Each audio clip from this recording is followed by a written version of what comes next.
Hey everyone, I'm Aaron from Low and Slow Basics, and in this video we're going to go right back to basics as if we are just wanting to get into barbecue or if we've just picked a barbecue up. So in this video we're going to be using the Weber kettle. I think they are the ultimate beginner's barbecue. They can do everything you need them to do, and they are so cheap if you pick them up secondhand like we've done here. We picked this one up for 80 bucks off Marketplace, but I'm sure you've got a relative or a friend that would let you borrow their Weber as well. So we're going to cover off a real simple Weber setup, and we're going to smoke a few simple but really tasty things that I would recommend for you to start with if you're just getting into barbecue. All right, so we're going to keep it real simple today. We'll take our lid off and our cooking grate, and we're just going to use one charcoal basket. We're going to fill it up about 3/4 full with some briquettes. Move the basket out of the way, get some fire lighters lit up, and then I highly recommend getting a charcoal chimney, and then we'll pour our briquettes in there. And they'll be about 10 or 15 minutes until they're ready. So while our briquettes are getting ready, we're going to start with one of the dishes I would recommend starting with if you're just getting into barbecue. We're going to be doing a few today, but our first one is going to be jalapeno poppers. So real simple stuff, but they are super tasty. You just need some green jalapenos, a teaspoon, a knife, some cream cheese, some streaky bacon, and some toothpicks. So the way I like to do them is get your jalapeno, cut it straight in half, and then we're going to use our teaspoon to scrape the membrane and seeds out.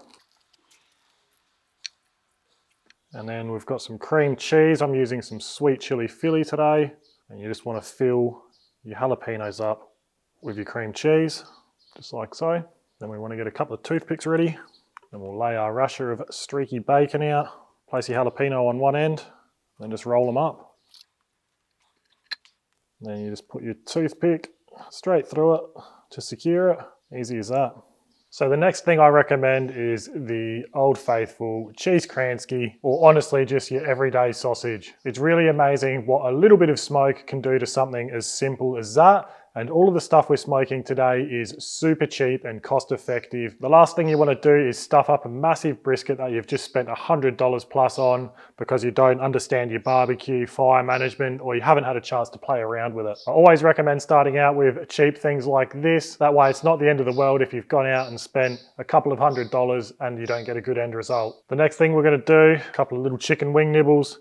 Super simple, but again, super tasty. You can just do this with salt, pepper, and garlic if you want, or if you've got a favorite chicken rub, go ahead and use that. And then the last thing we're going to be doing today is the simple chicken breast.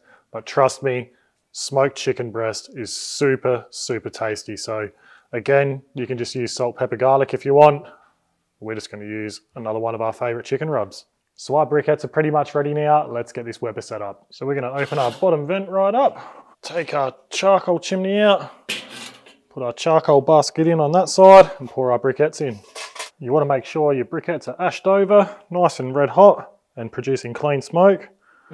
And we'll get our lid on, make sure our top vent's wide open and give the Weber 5 minutes to heat up. So while our Weber's heating up, we're going to get some smoking wood ready. Now fruit woods or something like pecan are great all-rounders. We're going to be using some pecan today, and for what we're cooking, we only need a small chunk. So we're going to be using the small chunk here. Something like that is potentially too big. If the chunks you're using are too big or you're using too many chunks, that fire we've got going today may not have enough energy to produce clean burning smoke for these ones, and your fire's gonna smother. Something a lot of beginners are guilty for, and I certainly was when I was starting out, is using way too much smoking wood. You just want to think of it like another ingredient. You just want a subtle, nice smoke flavor. So once this Weber's heated up, we're going to get this on. So you always want to make sure before you put your meat on, you've either got clear smoke or very thin blue looking smoke. So we're going to take our lid off, going to put our little chunk of smoking wood on, we'll get our cooking grate on, and then everything we're cooking today takes roughly about the same time. So we're going to put everything on the opposite side to the fire basket. All right, now we'll get our lid on. So I'm hoping you can pick that up. That's that thin blue smoke I'm talking about. That's what you want to see. If you had any heavy white smoke coming out, that's a good indication that your fire's probably smothering. So all of these things are going to take roughly an hour to cook, but that's not going to be our main point of reference.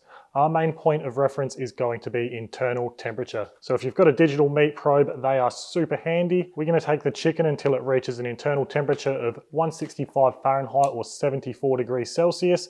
Sometimes I'll go a bit further with the wings as they can take it, and I really like to favor that crispy skin. The jalapeno poppers I don't stress too much about. As long as the jalapenos have softened and the bacon has crisped up, I'm happy with that. And our cheese Kransky or sausage, I like to take until it reaches about 160 Fahrenheit or 71 degrees Celsius. And most meat probes will come with a grill clip, so obviously a lot of Webers don't have a thermometer on the lid, so the grill clip is a great way to keep an eye on your temperatures.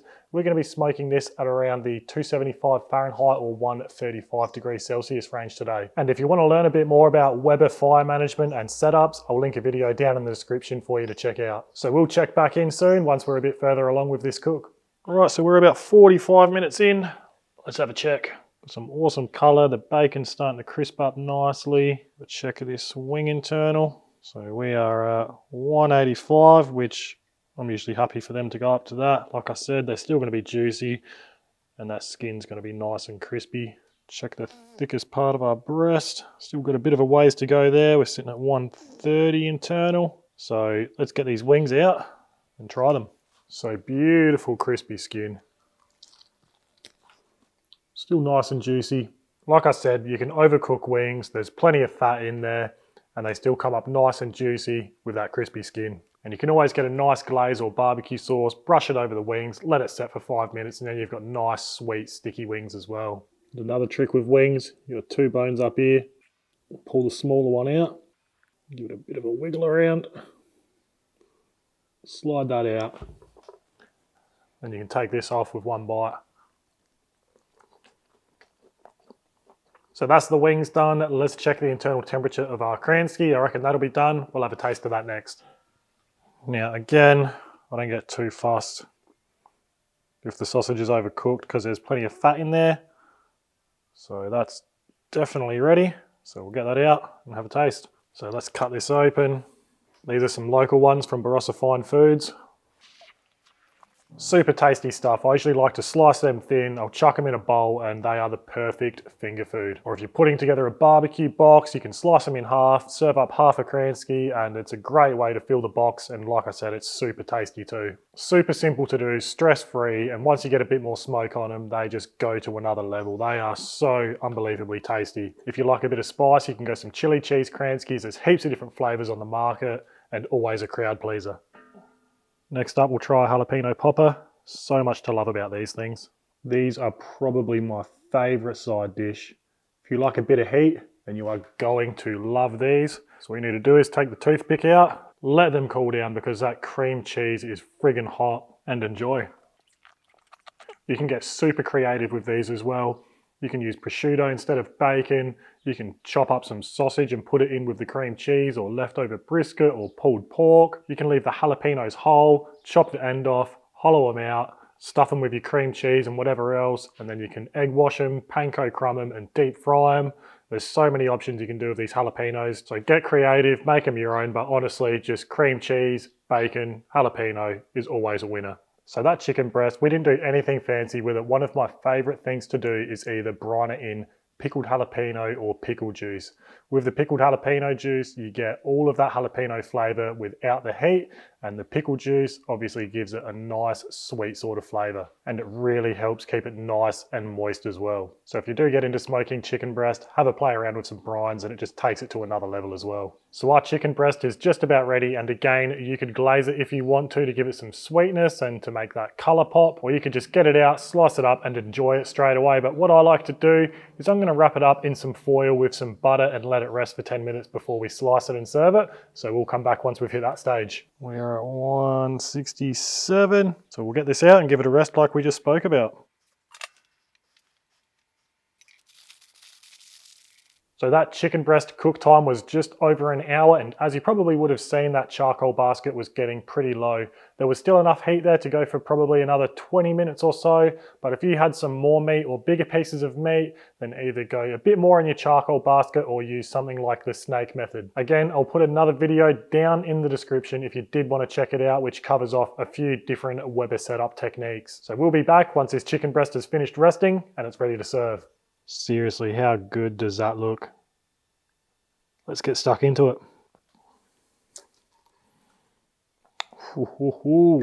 Seriously, look how juicy that is still. So simple, but so tasty.